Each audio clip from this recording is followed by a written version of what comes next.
And we're live. Howdy, everybody. It's Prayin-N-Squatchin, May 19th, I believe it is, 2021. I'm here with Joe from 9517 Films. He's former law enforcement from Indiana. He's going to share a few experiences and such with us.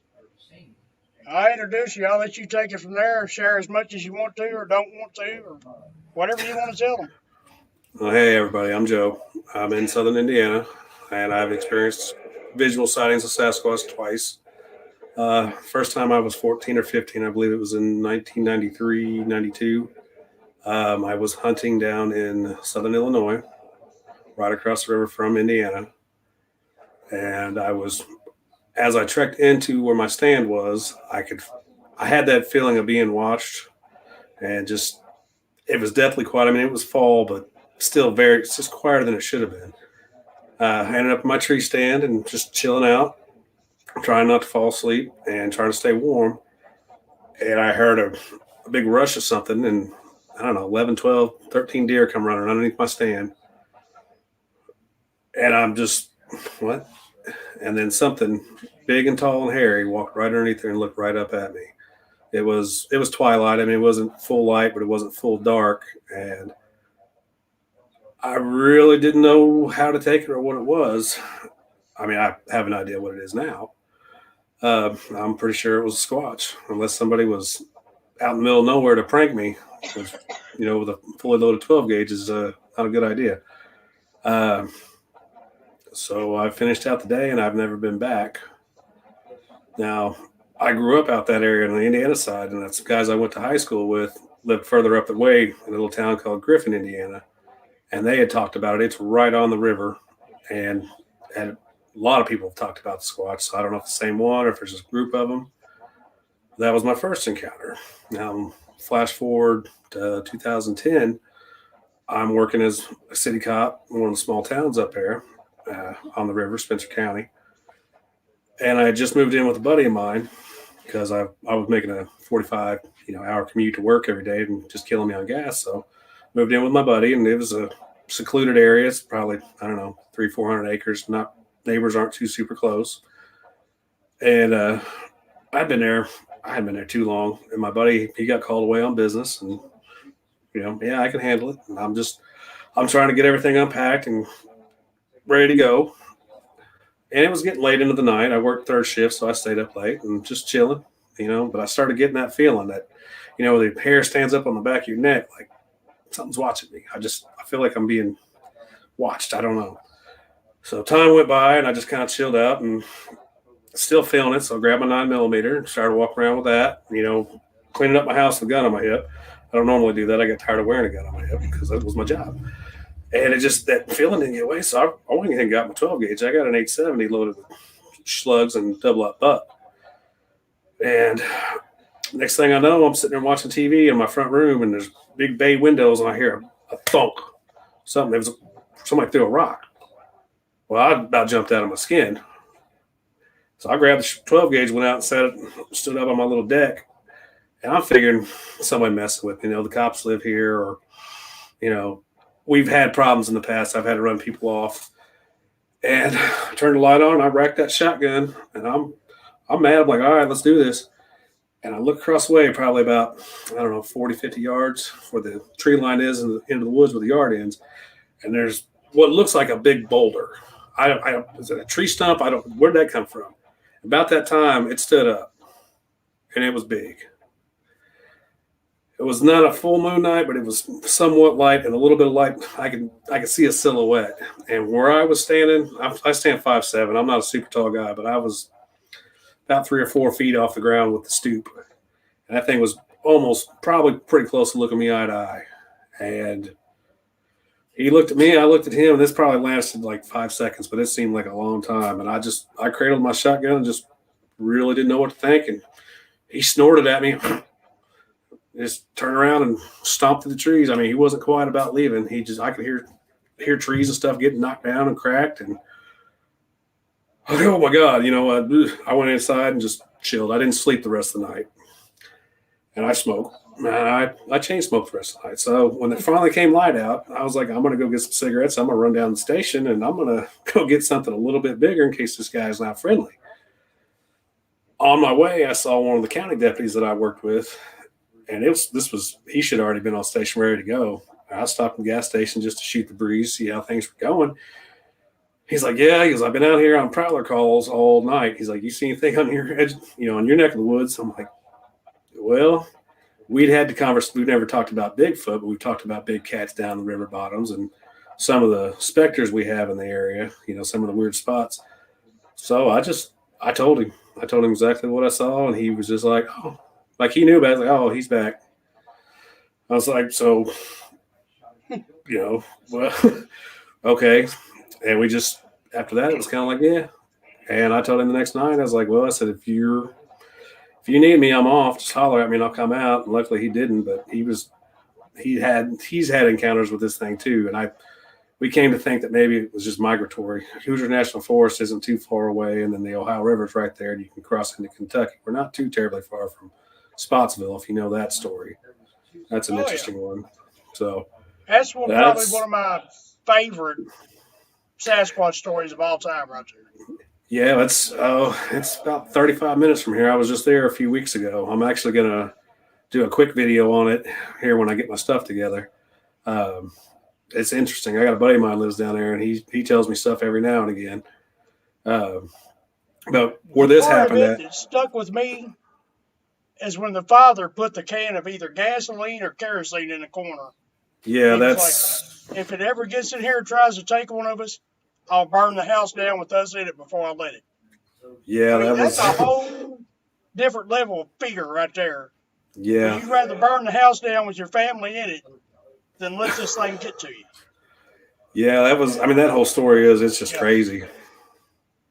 And then there's the part where they was all on the rooftop, 4 or 5 guys unloaded on it, and it didn't seem to care. Well, and you got to wonder what were they shooting with, how many beers that they had before they started shooting. But still trying to, that much firepower missing. Well, and what's funny was Mr. Nunley, when he moved into that place, the former tenant told him about it, and there was buckshot holes in the screen door before they moved into it, and he kind of quipped it's nothing that a 12 gauge wouldn't handle. I'm like, apparently not. That many problems, and they couldn't kill it, and they kept coming back. It's like, ooh, I don't know, that's crazy. But like I said, it's not too funny. You mentioned at 870, I've got the same shotgun sitting over here in the corner. Yeah, I was kind of like you. I thought, an 870 shotgun that'll handle pretty much anything you run up against. But then you run up against something like this, all of a sudden 870 don't look as big as it used to. Well, when I never pointed the gun at him or anything like that. I didn't really feel threatened. I think it was just a curiosity thing. I don't think it would have done much good if I did. I knew that 9mm wasn't going to do nothing. And, my friends still live up there, him and his family. I still go up and visit, and they'll tell me different things like, yeah, we hear this and we hear that. And they'll sit out on that deck and drink hot coffee in the morning, especially when it's really cold, and they can hear something big moving through there. Me and my buddy camped up there back in November. I did hear the tree knocks, and something had the coyotes stirred up and the deer.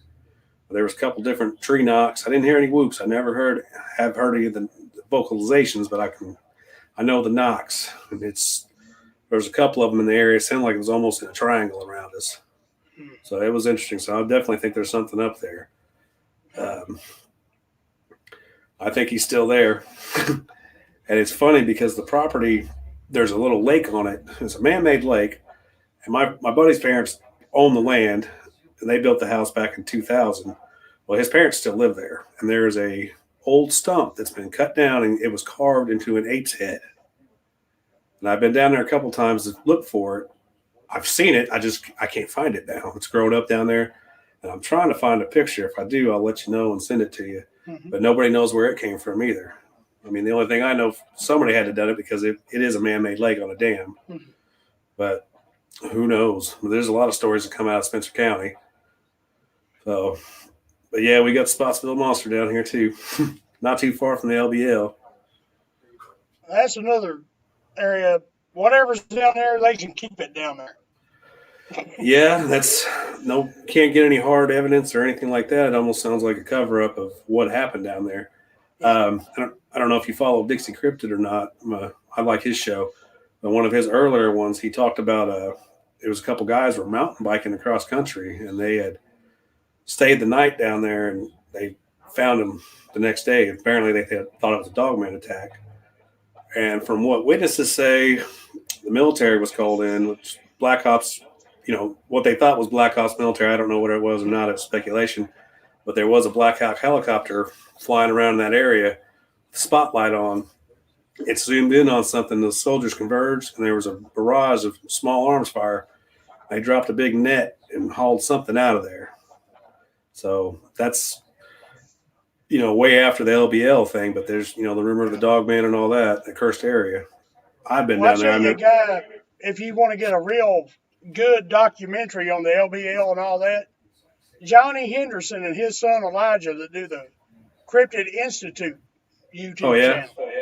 I've checked them out. They've done a couple of real good documentaries on the land between the lakes, and the original incident where supposedly the family got slaughtered and all that back in I think it was late 70s, early 80s. Yeah, I've heard it all the way up to the 90s, but it's hard to find any kind of information on that. But it's a fascinating story. I don't know, dogmen scare me. Well, that's why I suggested them. Here's just recently, they added an episode where they had a supposed witness that has come forward years later. Oh, yeah. And this guy claims he was there when the investigation went on and knew some of the police officers involved. And you have to watch it to get all the details. Like I said, they go in depth. I'd have to check it out. I've been down to LBL a few times in the past. I mean, it's a nice place, but I could definitely see a cover up for the tourism because of the camping and all that. It's kind of like the Jaws thing where they're going to lose too much money if they put it out there and they go public with it. So, I mean, I used to be law enforcement. I know things get swept under the rug all the time, especially something of that significance. But well, I've always said there's two possibilities. Either the government knows all about it, just like UFOs, or the government's really bad at their job, one of the two. Well, it's like the missing 411. How many people go missing in the national parks alone in just the U.S. every year, and nobody can figure out where they went? Some of them were just completely without a trace, and other times they do find them. There's no possible way they could have gotten there on their own. Especially the children. Children across kids. 2 or 3 mountain ranges and 4,000 or 5,000 feet in elevation, and I remember there was one case. Les Stroud's like, I couldn't do it. And this is Les Stroud. Yeah, that guy. Yeah, I mean stuff that our special ops couldn't. Yeah. Military, our finest military couldn't do on their own, and especially in that amount of time, it's nutty, man. I mean, they definitely know something's up. Now, personally, I don't believe that's got a thing to do with Sasquatch because I can't picture an 8 to 10 foot tall, 800 to 1,000 pound creature running up, nabbing somebody, and his buddy who's 40 yards away from him over in the woods don't hear or see a thing. Yeah, I mean, they can be quiet, but they're not that quiet. Well, they talk about the smell and all that stuff too, and I don't know, it's some crazy stuff. I believe there's something else going on there. Yeah, well, they definitely know. I mean, oh yeah. If dogmen are real, hell, they probably got a breeding facility somewhere, trying to figure out how to weaponize these things. That would be my thought on it. But another thing I've always said is the crypto community's never had the push the UFO community had. We never had an Occupy, I guess, the Pacific Northwest or something. Like they did the whole Occupy Area 51. They was going to storm it and crash the gates and all that. Yeah. Now, I think 2,000 people signed up for it, and maybe 200 actually showed up. But the crypto community's never done anything like that. They've never pushed the issue. Well, with everybody, it's, the crypto community is everybody trying to get together, share information, a little bit different from the UFO. I mean, I like the UFO. I've seen a couple weird objects in the sky, but I like my cryptids. I find them more interesting myself. I'm like you. I've seen things in the sky that I don't know what they were. So technically, that made them a UFO to me anyway. Yeah. Well, it's just like, speaking of dogman, I mean, for a long time, I was, like I said, I was a police officer, and I left that town that I was working for, and I was working in another county right across the way, but right on Interstate 64 that takes you through the southern part of the state, and also right near Hoosier National Forest, where you actually go through the part. And I was a city officer, Mm-hmm. but the next county over, they pretty much shut down at 11 o'clock. You know, we didn't have a state unit on, it was all me. And I would get calls into the next county, you know, motor system, we got a flat tire, hitchhiker. We had a lot of that stuff. And more than one occasion, I would stop and help someone or pick somebody up and take them to the next town, or, you know, get them a hotel or something like that. Yeah, thank you, sir, for stop. I felt like something was watching me. One guy said something big was keeping pace over in the tree line. Time before that, I was out changing a tire for a family. I ended up grabbing my AR out of the car because it was just giving me the heebie-jeebies, and they said something was down there making noise and all that. And I got that tire fixed and I got out of there. But I mean, like, I'm trying to change a tire with AR-15 strapped across my chest just in case. That's how unnerving it was, just that feeling that I was getting as well. And there's, you know, dogman stories come out of Hoosier National Forest, and I think there's a missing 411 in there too. So I'm just curious about it now. Yeah. I know you didn't get to check out my story. I did one a couple years ago called the Dogtown Dogman. I saw Dogtown. Did you see that one? Okay. Mm-hmm.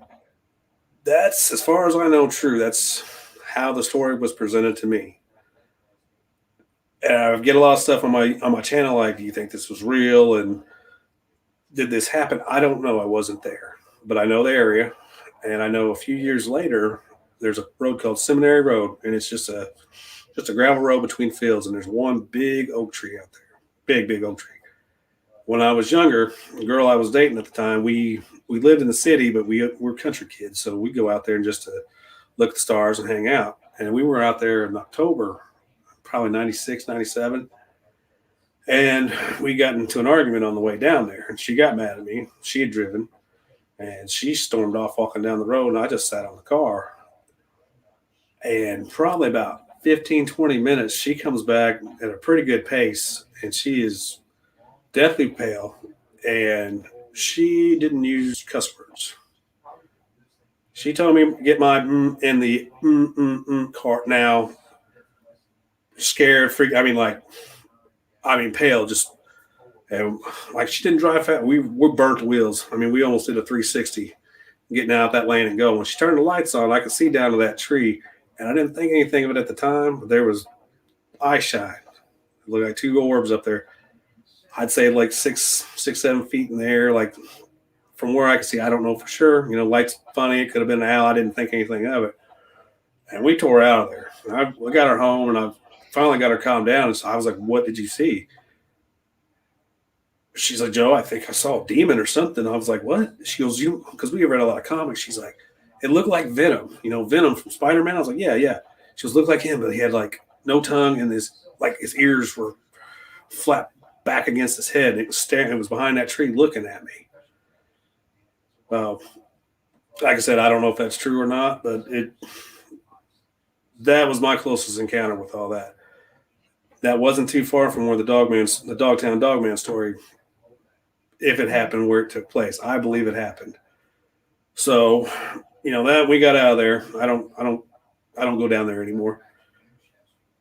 So years have passed. I did that story, and I'm actually working on some of my fictional stuff, and I'm wanting to almost kind of do it as a radio play for a story I'm writing. It's about a dog man, and he befriends somebody else, and it's just these weird adventures they have. And I was talking to a friend of mine. I was like, hey, I said, do you think you can do a real squeaky voice? I need, like, real annoying, because I'm working on this character. We're talking about it. I was like, well, the character story is about a dog man. I said, do you know what that is? And she just laughed. She's like, yeah, I've seen one twice. I'm like, really? I was like, where? And she told me. And the first sighting was right down there near Dogtown, what they call Old Mount Vernon Road, which is not, I said, not too terribly far. And another one was further out in Posey County. And we talked about it. We've been friends for years, and topic of Bigfoot and cryptids really never came up. And she described it for me. She was, I don't know, about 6 feet tall, had long arms. It didn't have much hair. What hair it did, it was looked like it was, she said it looked mangy. What hair it had, it looked like it was grayed. So she filled me in on that one, and I talked to her about the second one that was further out. And she said, "No, that was a different one. It was taller, and it actually had hair, and it was a very blackish, And the both encounters, they had walked right in front of the car.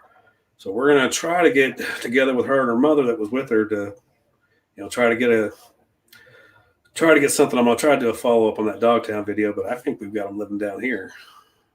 And there's been a couple other people that want to talk to me about it. And, I've been out there a couple times. I don't get out of the car, but unless I have to. If I do, I'm going strap. But that's interesting. And this is very, very close to Evansville. I mean, this is from where I sit right now, maybe a 10, 15-minute drive. And we went and checked the area out a few times, just cruised through there. And there is a wooded spot, but there's houses. I mean, there's all kinds of houses and everything out there. I'm kind of baffled by it. I'm really interested to see if I can find a way to look up like missing pet statistics. One of the theories that she threw at me, because Dogtown floods really bad, especially in the spring and all that. And that's what she was saying, that maybe the water's up so high that pushed them up, further inland. I don't know. But just kind of an interesting thing, like that close to the city. And well, I had one story come to me secondhand. It wouldn't have been within the city limits at the time. This was a Sasquatch sighting.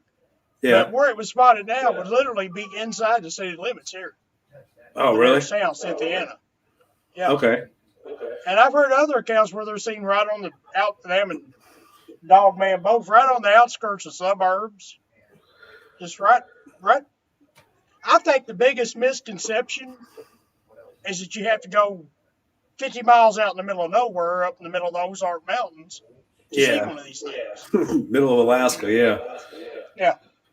Well, that's just I think curious. that's the biggest misconception out there.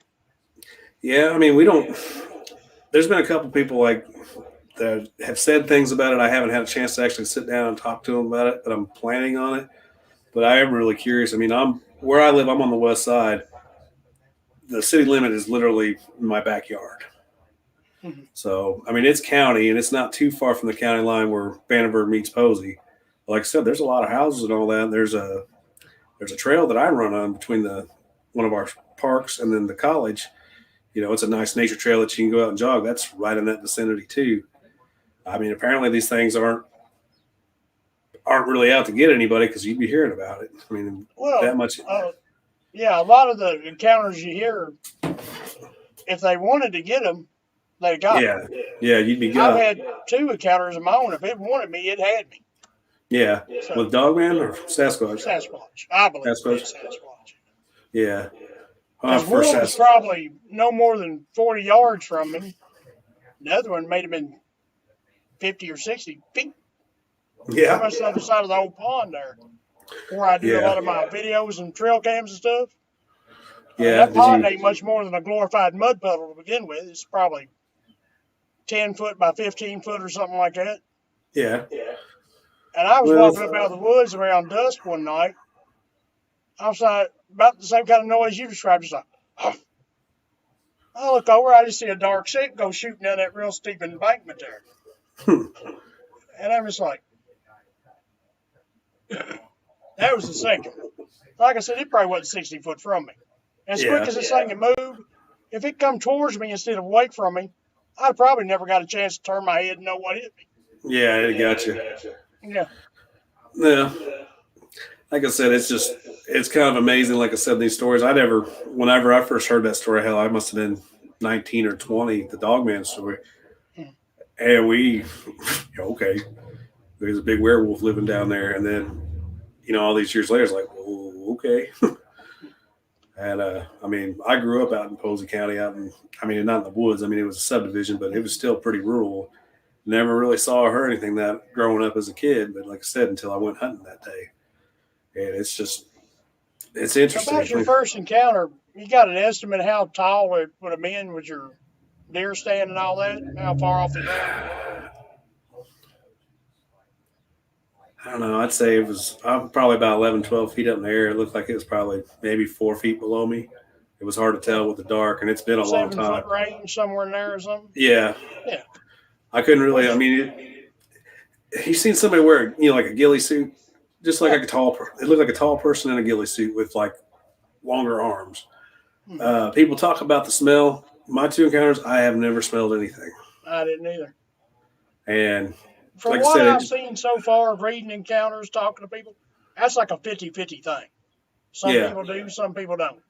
That's not a written in stone every time, every encounter, the smell.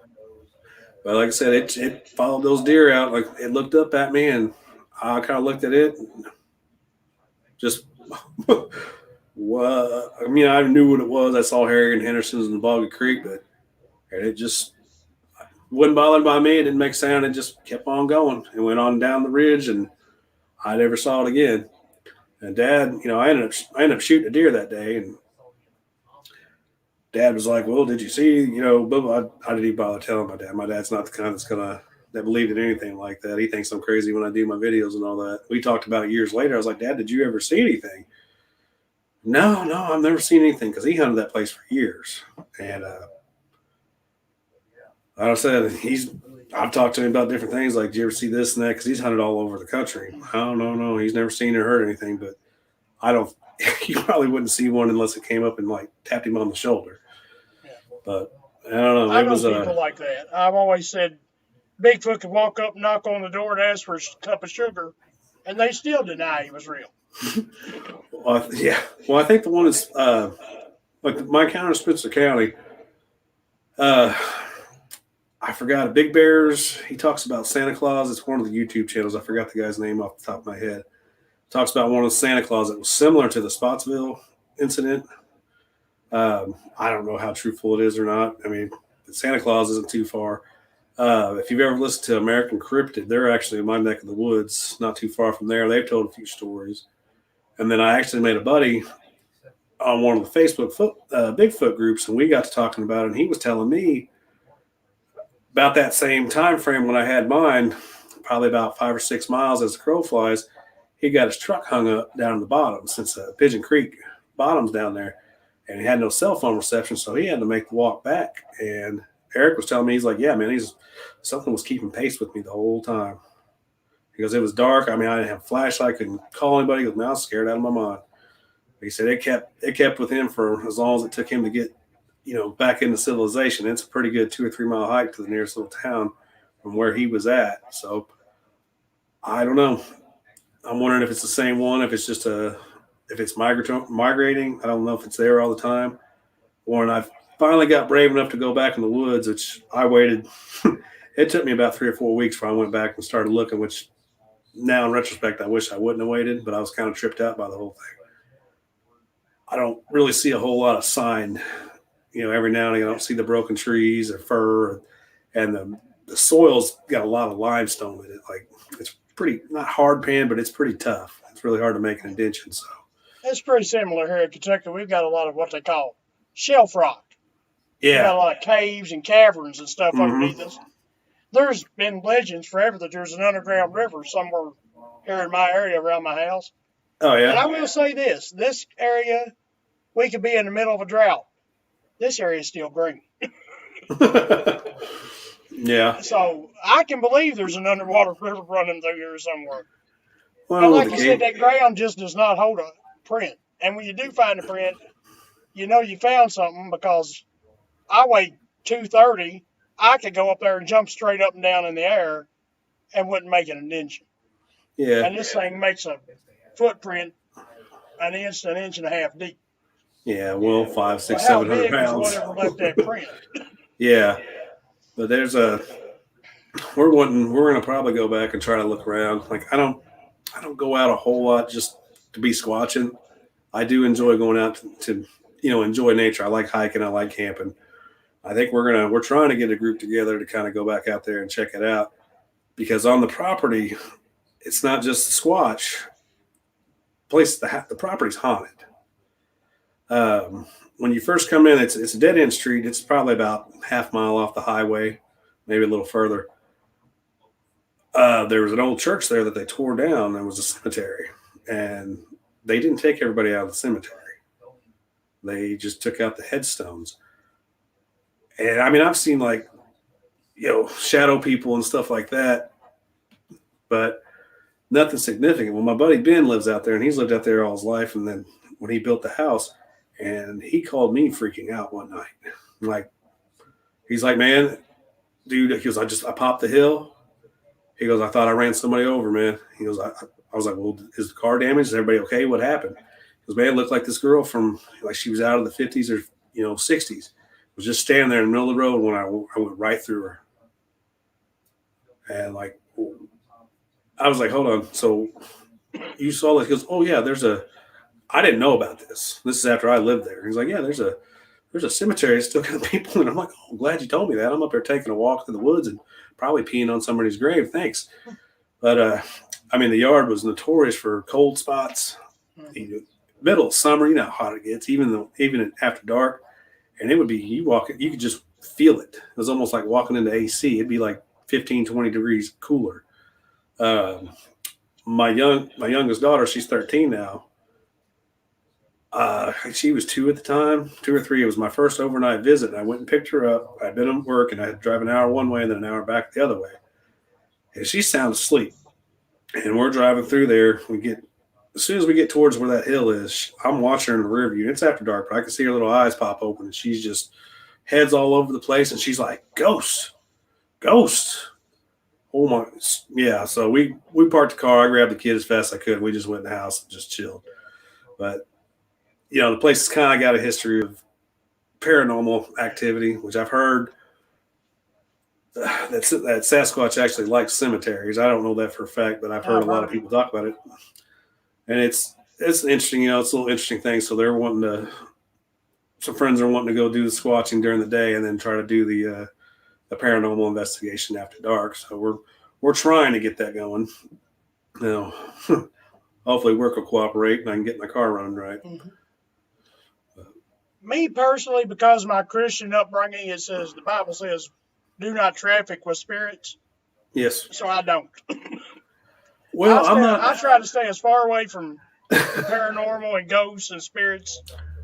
Because I've always said I can handle Sasquatch because I believe even though I believe it's got a biblical origin, I believe it's flesh and blood. Yes, sir. If push comes to shove, if it breathes and bleeds, and I have to, I can make it bleed. Yeah. So I can handle that. I can't shoot a ghost. Yeah. Well, I'm not. If we go and do it, we're gonna just. I don't do the contact thing, and I don't really want to mess with them. I've seen enough of it.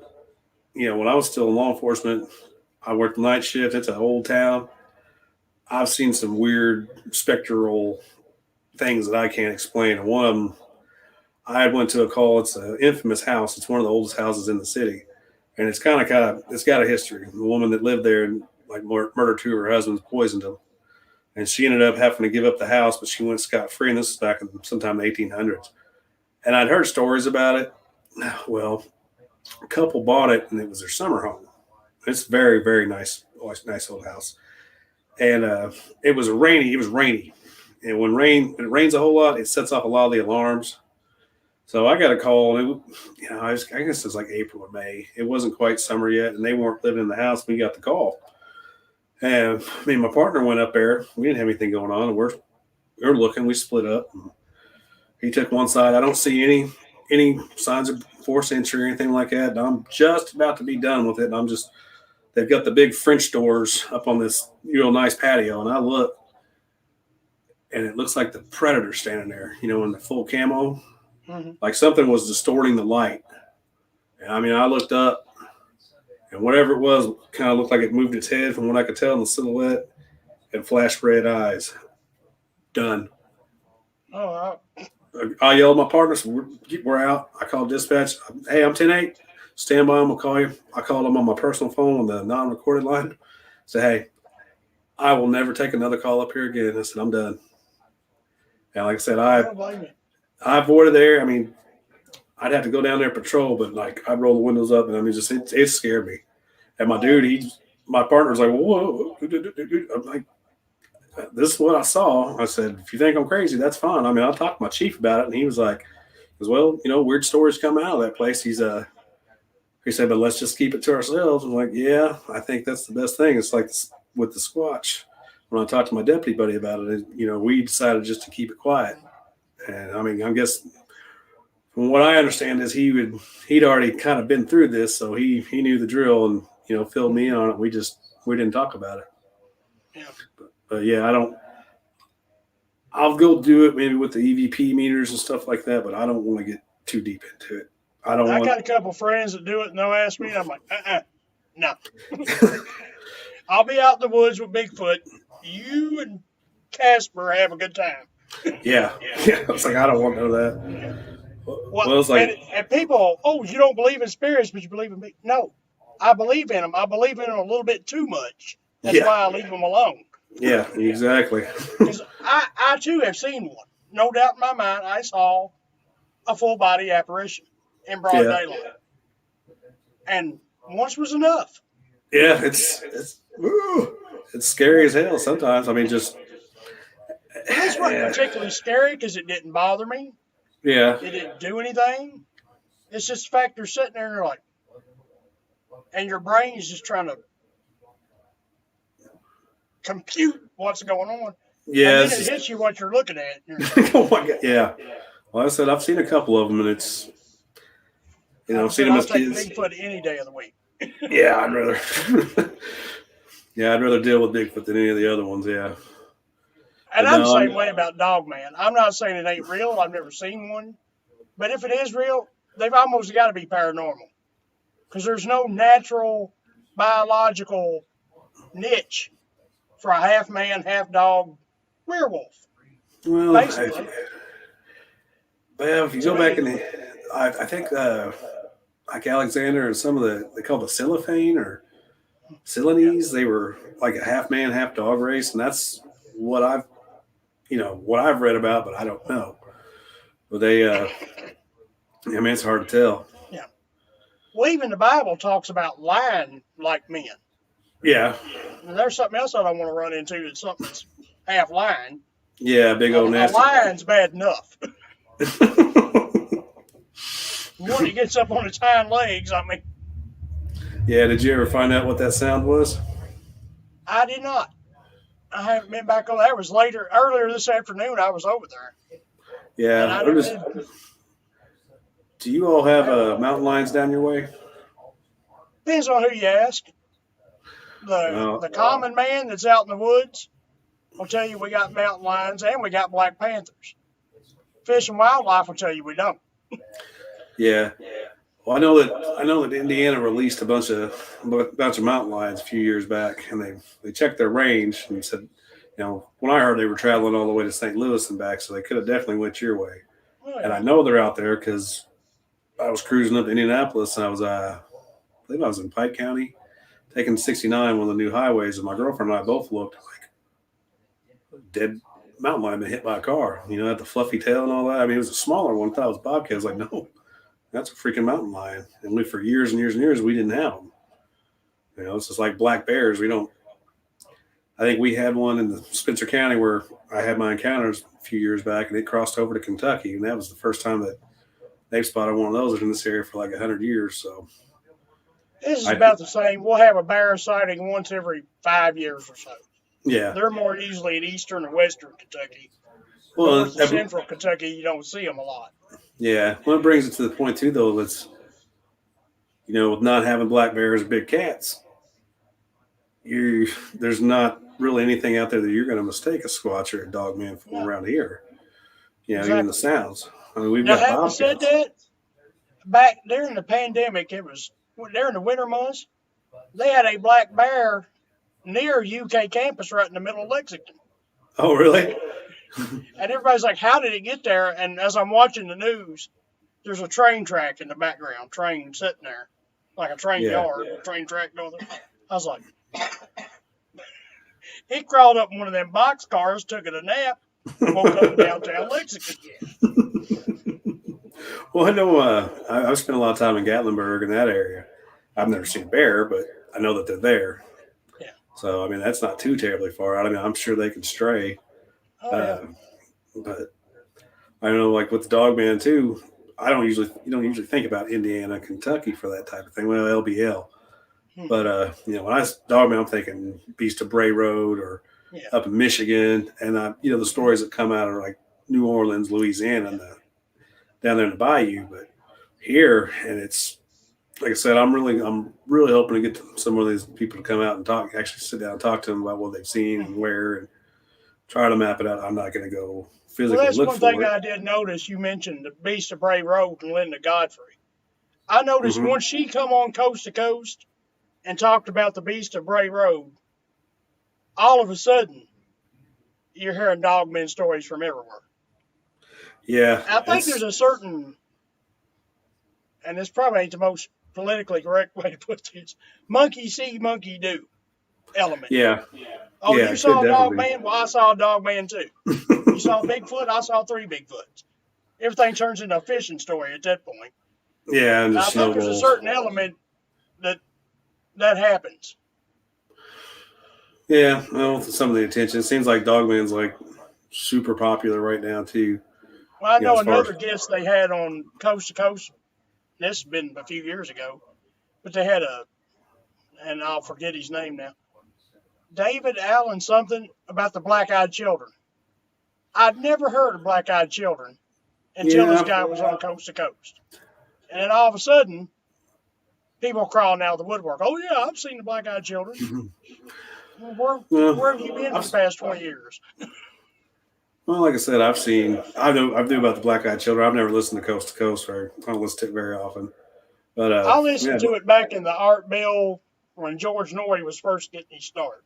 I don't yeah, listen to it now. It went but downhill quick after Art left, but yeah, well, Black Eyed Children. But I sat on my stories for years, and I really didn't know. I didn't talk to a whole lot of people about it. Like once I got made friends and stuff like that, I would start talking about like my buddy and his family. I told them about it, and he was like, "Yeah, I don't doubt it, because there's all kinds of strange stuff out there." mm-hmm. Oh, And I'm not discrediting anybody that sees a dog oh man or a black-eyed children or yeah, but flying it's purple people eater or whatever.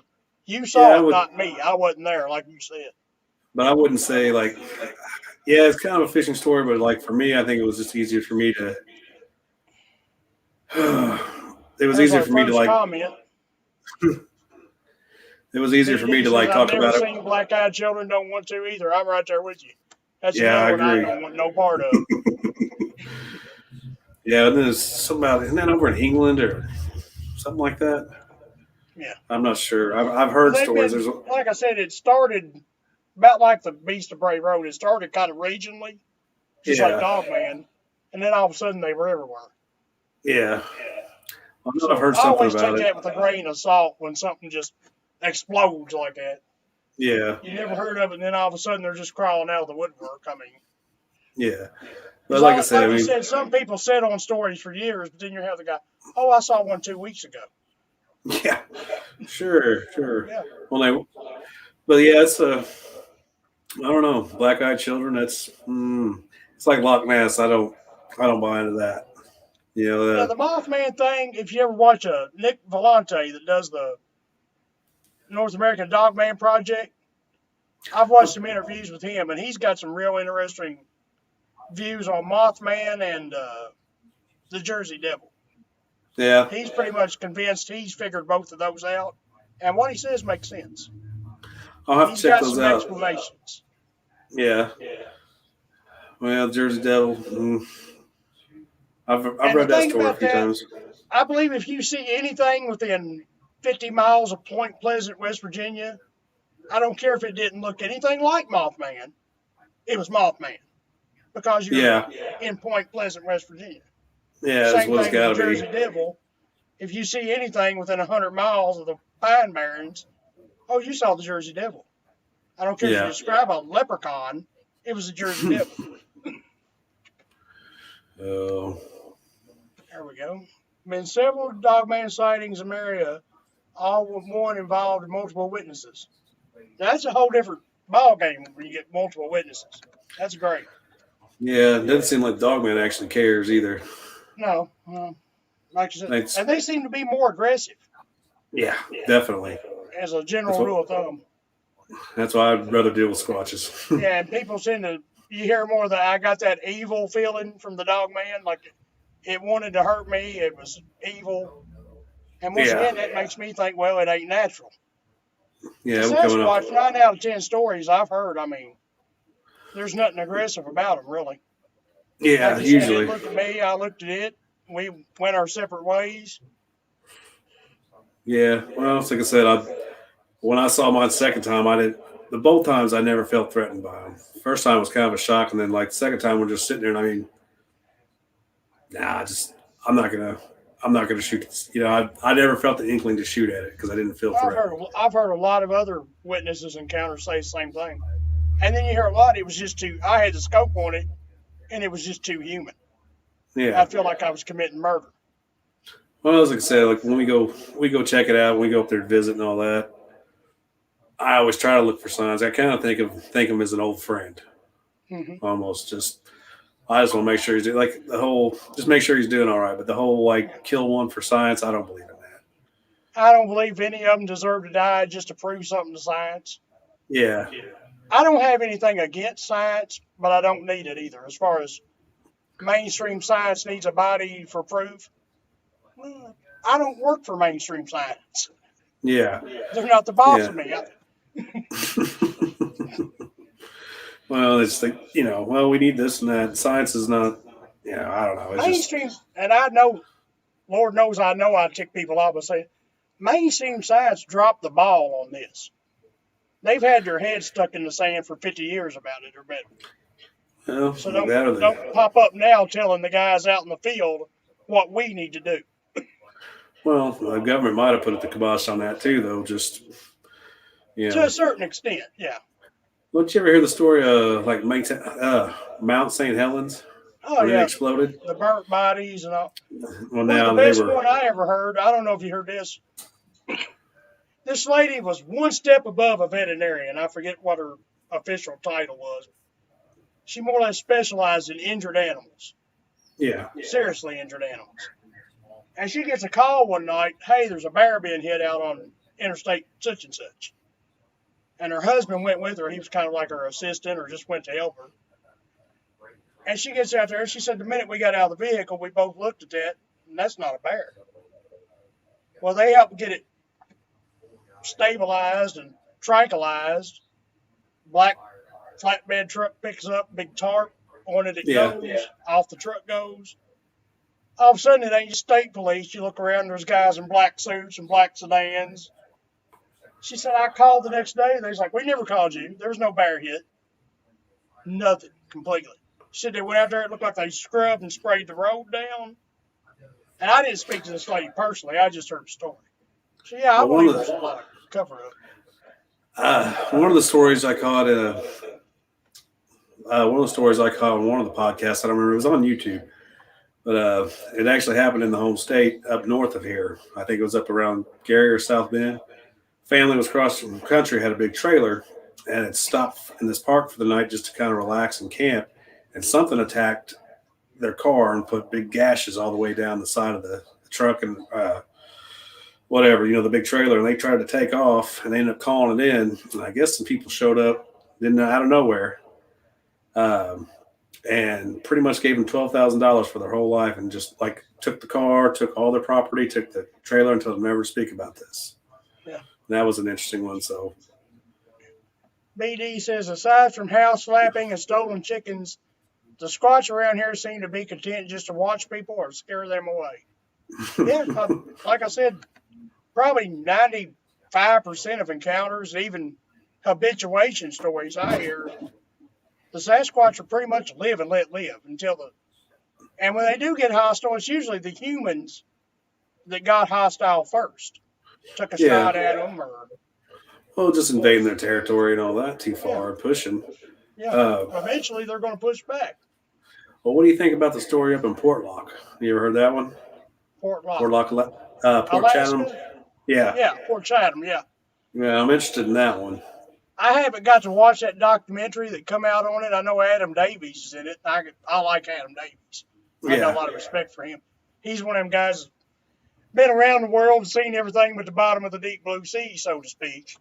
Yeah. So when he tells you, hey, I believe in Bigfoot, he's another guy. If he believes in it, I mean, if anybody would know. Yeah, I just wonder if that's a subspecies. You know, from the stories I talked about, or I've seen or read, I don't know the full circumstances, but I'm wondering if that's, a subspecies or an aggressive version of them. Maybe. I've thought about that about Dogman. Is Dogman some kind of subspecies or offshoot of Sasquatch Yeah. that just looks a little bit different? Because really, if you get away from the ears and the backwards legs like a dog, it's essentially a Sasquatch after that. Yeah. 7, 8 foot tall, hairy, muscular. I mean, other than a few details, and you listen to different podcasts and stuff, and they'll imply that there's 7 or 8 different types of Sasquatch. Yeah. Skunk ape. Skunk ape, Grassman. Yowie out in Australia, or down in Australia. Then you got the Yeti over in Asia, and right here in America, you got 3 or 4 different types. According with the subspecies. Yeah. Which, I mean, how many, I've always said, how many breeds of canine are there in North America? Hundreds. So why wouldn't there be a dozen or so different breeds of a Sasquatch? Well, I mean, a Dogman, too, could also be, like I said, genetic tampering. Yeah. We figured out the human genome back in the 90s, and I don't know about you, I don't trust this government not to make Dogmen. If they can, they will. Yeah. And some of these things escaped. I mean, you never know. I mean, it's the only problem I have with the whole genetic manipulation, super soldier, or whatever you want to call it, government. Were the Native Americans doing it 200 or 300 years ago? Because they were seeing them then. With the Dogman? Dogmen, Sasquatch. Yeah, that's true. So I don't think they had them on a slab in a lab somewhere experimenting. Not that far back. But yeah, like I said, it shows up in the Bible. In the Epic of Gilgamesh. Yeah. His buddy in it was described as a hairy wild man. They think that's part of Sasquatch lore all the way. That's where Celtic get the Woodrow from, because Britain, UK, Ireland, Scotland, they call them Woodrows, and they're more of a supernatural, paranormal, almost fairy type. Well, Leif Erikson talked about it. Talked about Sasquatch when he stayed over, and when they lived, they had that colony over in way up in Canada, and they ended up fleeing. And they were big and hairy and loud and aggressive. Big, hairy, ogre-like creatures. Yeah. And one point I always make with people is during that time frame, your average European, like English, Irish, Scottish, Spanish, they were lucky if they topped 5 foot. Yeah, true enough. Height-wise. And then you had the Scandinavians and the Norse, your Vikings like Eric Leifson. These guys were actually over 6 foot, some of them around 7. Yeah, they come big to boys. North America and run into something that they refer to as giant ogres. So how big is something before a 7 foot tall Viking raider calls it a giant? Yeah, they actually send them to abandon that colony after like a year or two. Yeah. And I've always said I find it interesting that it wasn't long after they returned from North America, Eric Leeson and his band, his people, converted to Christianity after the Romans and the English trying for 300 years to ram it down their throat, but something in North America convinced them. Yeah. Yeah, I'm a big fan of the whole Eric Leifson thing. And I was just reading here recently, somewhere in Tennessee in a cave, they found a breastplate with Welsh inscriptions on it that they think could have been 1,000 years older than when Columbus reached North America. And there was another one right in the river on an island somewhere near Louisville. Yeah. That had Welsh inscriptions on it. Well, yeah, they found the runes. Yeah. Mm-hmm. So there's Welsh people that were in North America, like I said, 1,000 years before Columbus. Yeah. And it's like the mound builders. They found mines and stuff where they were I forget the name of the metal, but it's the same metal we use to make space satellites today. Oh, yeah? And they were mining it 600 or 700 years ago. What were they using that for?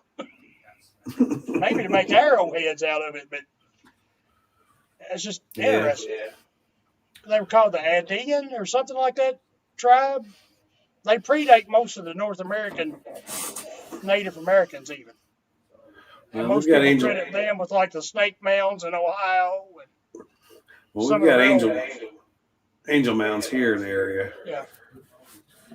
But I think only one of them's a burial mound. The rest of them was actually a ancient civilization. They had built a town, and there's actually the ramparts. They rebuilt them. Just interesting things. I wonder what they were trying to keep out besides other people, especially in this area. BD says, I think Melba Ketchum analyzed dogman blood and stated that she found canine and human DNA. I don't know about that. I've read about her Sasquatch studies, and I've always said I think Melba Ketchum found the truth, and mainstream science didn't like the truth that she found, and that's when they turned on her, for lack of a better term. Well, that's she was perfectly respected until she mentioned Bigfoot, and then all of a sudden Melba Ketchum didn't know what she was talking about. Well, according to mainstream science. Well, if they're going to keep it under wraps, you got to discredit anybody that steps out of line. The same way with David Pilates and the missing 411. The guy's like you, former law enforcement investigator, got all the credentials in the world. And those people swear up, oh, he don't know what he's talking about. Well, if he don't, who does? Yeah. Well, and compiling it too, and it's that whole case is really scary because they didn't even keep record of these people missing. At least they said they didn't, because that's one of the things I was reading about when he started that they keep no records. Like 3,500 people a year in national parks. That's just, to me, that's baffling. Yeah. And maybe they know something. Another thing is how hard they fight him for any information he asks for. If there's nothing to hide, why are they trying so hard to hide it? Yeah. Wanting to charge him hundreds of $1,000s for a report and all that. I mean, why would you make it that difficult if you wasn't trying to keep him from finding something? Yeah, keep something under wraps. I mean, pay no attention to the man behind the curtain, so to speak. Yeah, keep that illusion going. There's nothing wrong, but I mean, they talk about keeping Bigfoot under wraps so it doesn't kill the logging industry. I could see that. Well, it wouldn't just be the logging industry. And BD said truth is what they don't want to get out. Exactly. That's what we were just talking story. about. Yeah, you won't get any argument out of me there. But not just the logging industry. I've often said, who stands to lose the most money if Bigfoot's proven to be real tomorrow? The Bigfoot industry. You don't see too many TV shows about found Bigfoot. It's finding. Yeah. Looking Mountain for Bigfoot, monsters. not found him. If you find him and put him in a zoo right next to the gorillas, where everybody can go down and visit him, all of a sudden nobody wants to see him on TV. Yeah. You can't make a 3 o'clock in the morning sci-fi B-rated horror movie about him anymore. Well, yeah, you can't sell your trinkets at the roadside stand either. You might mystery's still kind of gone. Because there are suckers like me that if I pass that stand and see a Bigfoot necklace, you're going to see the brake lights come on. The truck backing up. How much for that? Yeah, I'm guilty. I've got a few. Yeah. And now my friends get them for me too. If you saw the picture of the big Native American bust I put on Facebook a couple days ago, it's one of the garden statues, concrete. I didn't need that, but I wanted it. I know. I'm looking at a very expensive card. I don't need it, but I want it.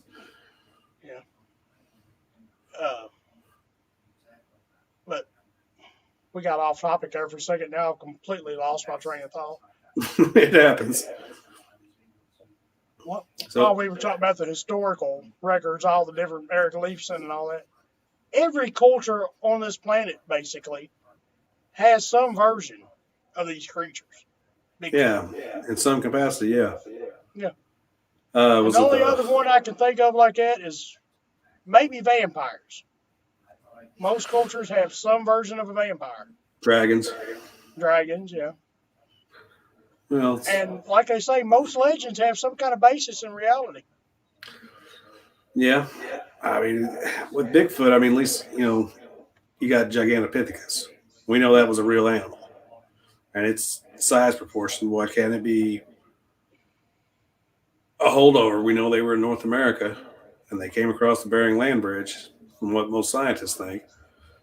I Well, mean, my why couldn't only some of problem with Gigantopithecus, to this day, the best of my knowledge, I could put every actual Gigantopithecus bone they found in the bed of my pickup and have room left over. yeah, There's not really that much solid physical evidence for them. yeah. Well, like I But said, though, it's that's one something. theory. Yeah. Yeah, well, that's something there. And then I forgot what I was going to say. Anyways, but yeah, you got The only theory that I just really stay away from is aliens. I said, why on God's green earth, if they were aliens, would they fly 800 million light years to run around in the forest, hooping and yelling and beating on trees? I just can't see an advanced technology society yeah, I don't believe coming in all that. this way to do that. I don't believe in the trans-dimensional thing either. Well, it depends on what dimensions are. I'm reading Ron Moorhead's Quantum Bigfoot right now. Yeah, And, but if you, like I said, if you go back biblically, heaven and hell aren't here on earth. So yeah, they're another dimension. They're another place. yeah. So even But science thinks other dimensions are out there. We just can't get to them. I'm not yeah, saying Bigfoot comes from them. but the theory of it being able to shift between—that's why you can't see it. And that, Oh, until I see one jump through a portal, yeah, then they don't jump through portals. yeah, that's what my thought on too. And they're aliens' pets. Let them out to use the bathroom like all that often. Because I mean, there's reports all over. Yeah. What are you feeding that thing? There we go. Got another comment. Not just the Bigfoot and timber industries that would be affected. The courts would be flooded with lawsuits involving PTSD, property damage, killed livestock and pets, and missing people. Possibly. I mean, are you going to drag a Sasquatch into the courtroom to defend himself? You go after the government, I reckon, for covering it up. But you can do the same thing with UFOs. All these people that claim to have been abducted over the years, which, who knows, that may have happened. I don't. There may be cases out there where they try to sue the government over it. Well, keep it hush hush. Yeah. Like I said, people like us that are into cryptid stuff like that, the general consensus is we're all nuts. But I don't think so. There's got to be something to it. Well, just like yourself, former law enforcement, it's one thing, I'm a delivery driver, high school education. It's one thing if I see something. I'm not a trained observer.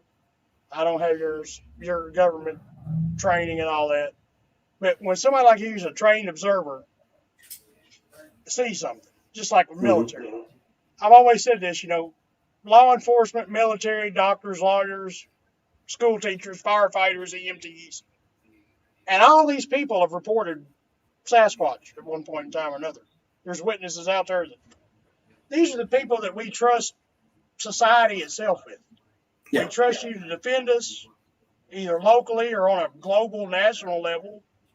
We teach school teachers, we entrust with our children if we have them, lawyers, doctors, pillars of society.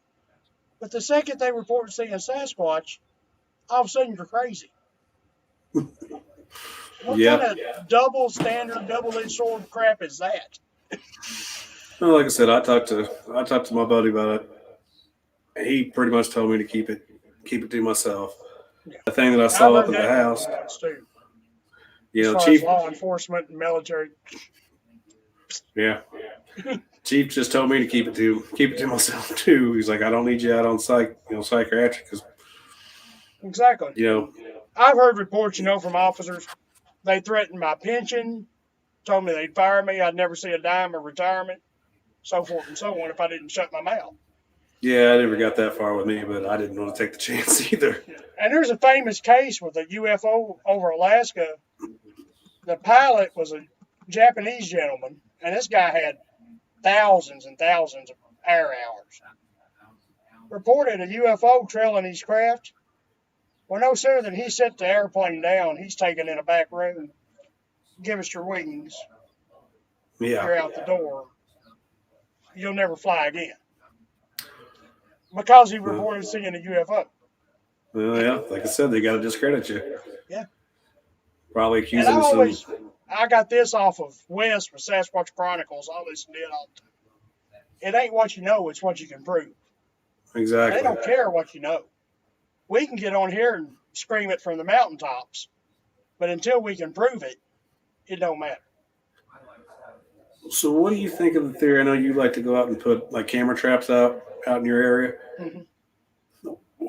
Why do you think it's so hard to get photos of Bigfoot? I mean, I've heard like that they can actually see in the infrared and can avoid the trap, the camera trap. Yeah. Or I believe just that's one sense it. possibility. I mean, if you've watched my channel, I've got every other animal basically on God's green earth in front of the camera. Turkey, deer, squirrel, Mm-hmm. raccoon, possum. And it may be as simple as they're sitting out there watching me when I'm putting the camera up, and they're like, oh, the camera's right there. Yeah. You just put the camera right there, Joe. So we'll go around this way, and the camera won't get us. Got it, Joe? I mean, it could be that simple. They're sitting there watching you put the camera in the tree and know where to go and where to. I thought of that. I think curious. they're a whole lot more intelligent than most people give them credit for being. Oh, they definitely are. They ain't dumb. That's why I really can't buy that they're just a big dumb monkey. Ain't nothing dumb about them. If they were dumb, we'd already We'd have one wouldn't be sitting in having the this zoo right conversation. between the gorillas and the chimpanzees. Yeah. And if they're just a monkey, they're making a monkey out of me because, like you said, I'd get to get a good picture of one. Yeah, but I mean, just in general. I mean, every now and again you'll catch a couple. Like I watched one today. It was trail cam, and it was actually pretty decent. But it was still the distance of him going across the tree line. Well, I know another researcher here in Kentucky, and at the last convention I went to before the pandemic, Crypticon up in Lexington, Mm-hmm. he was talking about a guy. He said, "This guy has got trail cam footage that'll blow your mind, but you'll never see it." He's like, "We've offered him substantial amounts of money." He's like, "He don't want the headache that comes with it." Yeah. He'll never release those pictures. And I've heard other people say the same thing. I've got the pictures. I've heard other researchers. I've got the pictures, but I'm not going to release them because, A, like you said, the government would be all over you in a heartbeat if you got solid proof. Yeah. And B, who wants the headache of all the skeptics and disbelievers crawling out of the woodwork to get to you, to be the first one to find one little thing, minutia already wrong with it? Most people just don't want the headache. Yeah. Well, I'm considering getting more into this and actually getting some trail cams and setting them up. If I can get permission down here where I think the dog man's running around, and then back up my buddy's property. But I mean, my hope is they're not perfect any more than we are. They make mistakes. Yeah. Eventually, if I've been doing this since I decided that I had my own activity here around the farm and stuff, about 4 years now. And I just keep plugging away with it to the hope of one day they're going to slip up and I'm going to be there waiting on them. Or at least my camera will be. Yeah. So. I mean, sometimes it's better to be lucky than to be good. Yeah. Well, like I said, my encounters just happened. Yeah. Right place, right time. Well, 99.9% of them are right time, right place, or depending on how you look at it, wrong place, wrong time. But yeah. And that goes back to people like your dad, my dad. I've been in the woods 40 years, never seen nothing. Well, it may be a simple matter of you were here, Bigfoot was 2 miles the next ridge over, ships in the night. Yeah. Yeah. Well, I think the ones that I saw actually knew they had to know I was there. Oh, yeah. I mean, one through the rock at the window, he wanted my attention. Probably just check me out. Somebody knew. And that's another thing that amazes me sometimes. It's like they want to be seen. Yeah. To be as elusive as they are, if you read encounters and stuff, some of this they went out of their way to be seen. Well, I think the one in Spencer County, he was pretty curious about. I think it was curious about me. Famous researchers said that we are their television. We are their entertainment. And their curiosity will eventually be their downfall. They'll get too curious, come peeking in the wrong window or something, somebody will blast them through the window, headshot. You got a dead Bigfoot laying on your porch. Quick, take a picture, make it go viral before the guys in the black suit show up. But yeah, here comes the black choppers. Yeah, I was getting ready to say, choppers are pretty fast. You might want to get a move on.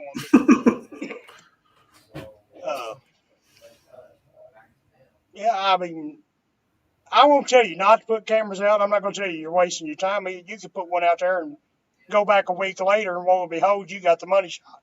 One walking right in front of it.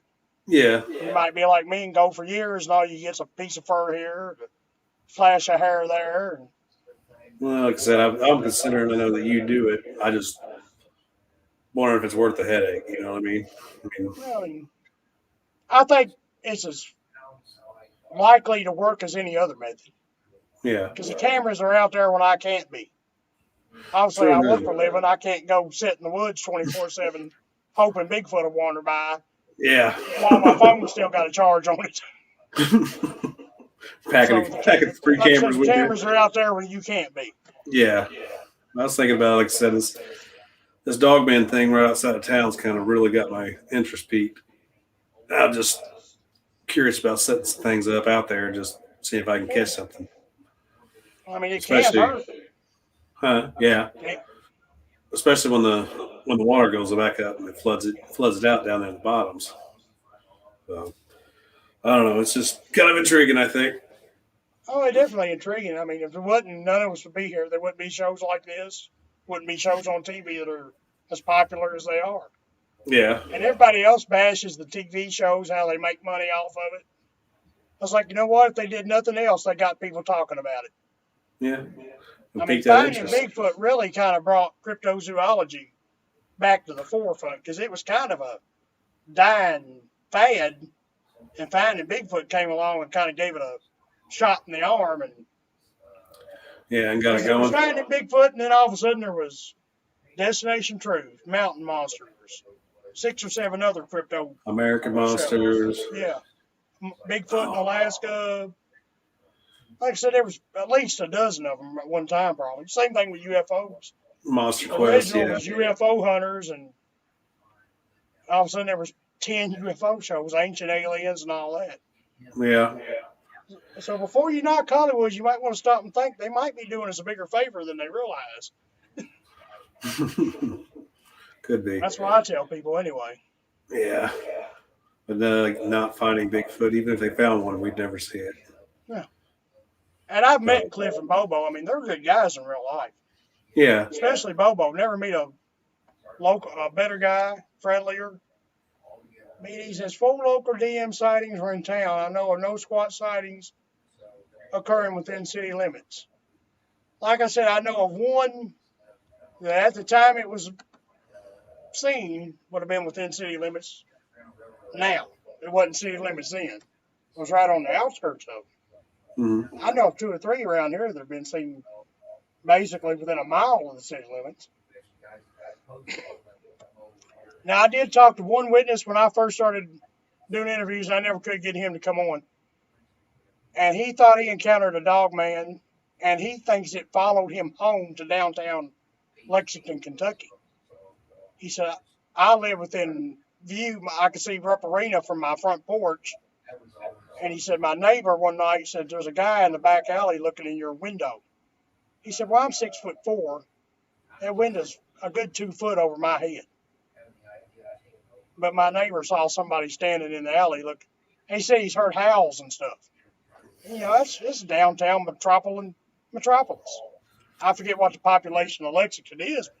Well, it's still a good size. Yeah, it's a good size city.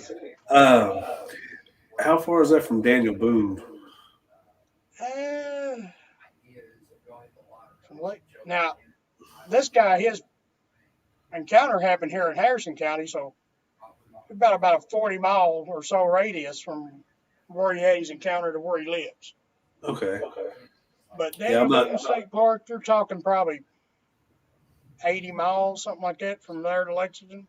Yeah, just curious. I've heard some dogman stories coming out of there. I'm not real familiar with that part of it. I mean, I've been out there a few times, but I don't know. That's following it back in town, though. Like I said, but with me talking with these ones that Yeah. I think are living outside my city. Evansville's 150,000 people, and this is 10, 15 minutes outside of town, and houses out there. There's quite a few There's people been there. Squatch activity in town, but no sightings I'm aware of. I don't know exactly where his area is. Maybe he's up around you, or maybe he's. I'm not sure who BD is. If it's somebody that knows me, make the light bulb on my come up over my head. Uh, I'm not sure where he's talking about, what town, but like we was talking earlier, we keep pushing and keep encroaching on their territory. Sooner or later, they're going to run out of places to fall back to, and you're going to Yeah, see more and more activity closer and closer to humans, and that might be when things get real interesting. He's in Arkansas. Arkansas. Okay, I think I know who he is now. Sorry, I had a senior moment there.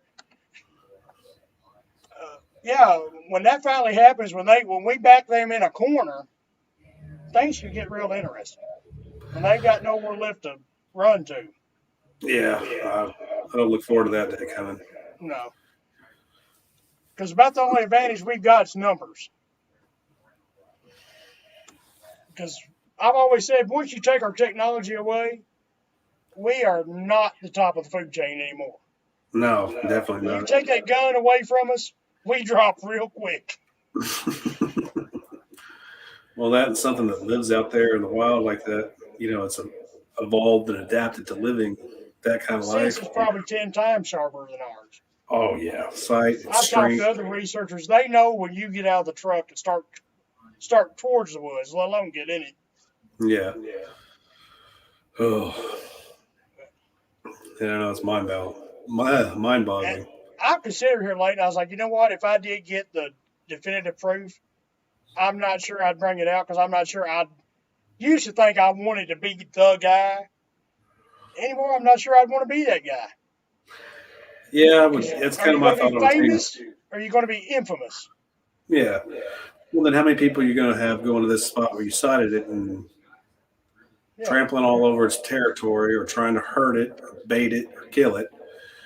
Yeah. Just I don't think who knows? The government, like we talked, what would they do? Round them up and put them in a zoo or a reservation? Yeah. Or hunt them down and kill them? Yeah. Put them through tests. Torture them, test them. Yeah. Northeast part of Arkansas, he said. So, like I said, I'm not sure anymore that I'd want to be the guy that proved Bigfoot was real. Yeah.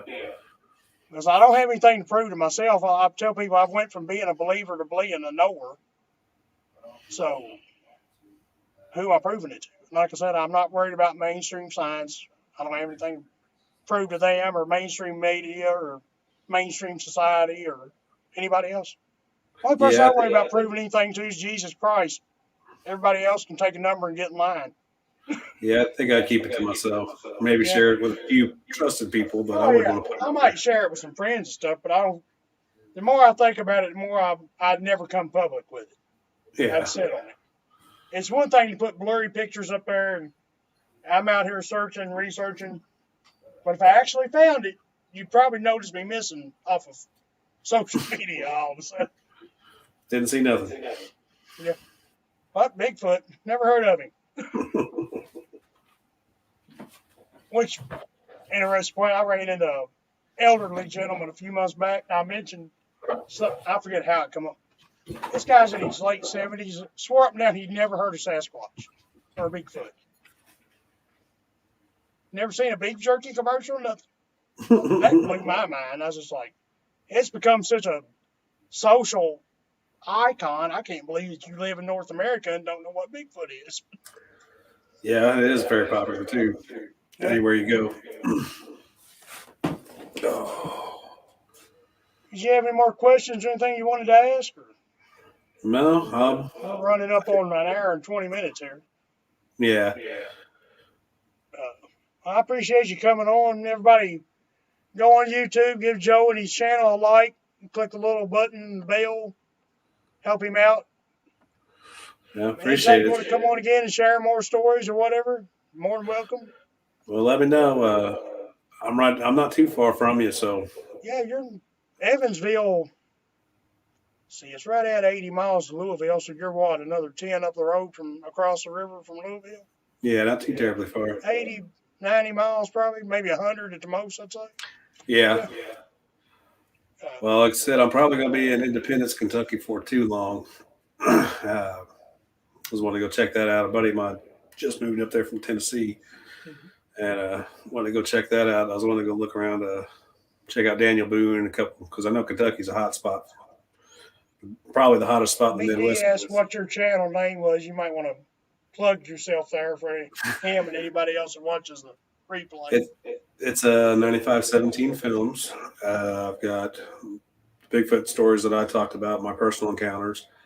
The other story is called The Dogtown Dogman, which is a story that was told to me. Discuss that in this. And then I've got a couple. The Gray Lady of Willard is our local library ghost. She's been around since the 40s. It's one of our biggest legends. The Green Clawed Monster, which happened in 1955. It was. I remember that. Yeah, it was the same night that I wasn't alive, but I've heard the story repeatedly. Well, it happened not too far from where I'm at. I did a video on that. And what baffles me is that, the Battle of Hopkinsville. Did you ever hear that story? Where that family was. It was the same night in 1955, a few hours after the Green Claw incident.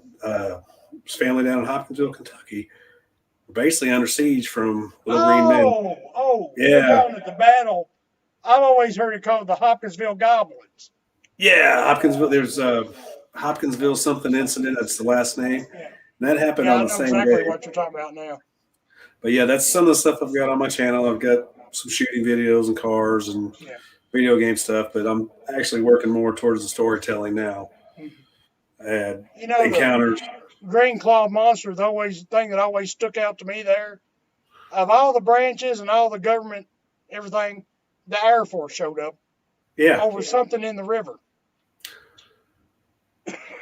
Well, that's somebody asked me about that on my channel on that video, and I was like, well, the only thing I can think of is because it's close proximity to Hopkinsville and what happened down there.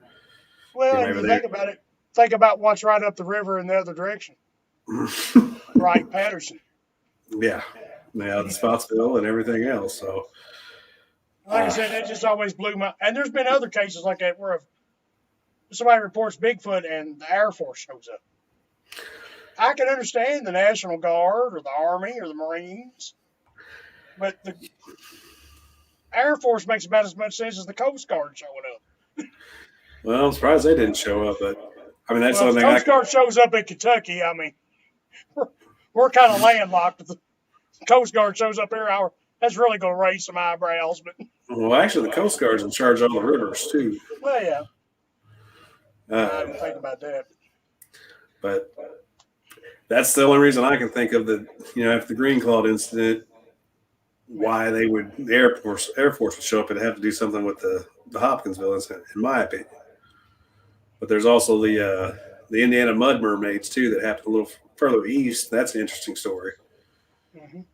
So I don't know if it's pretty obscure. I think it's one of those, like the Green Claw monster was a one shot.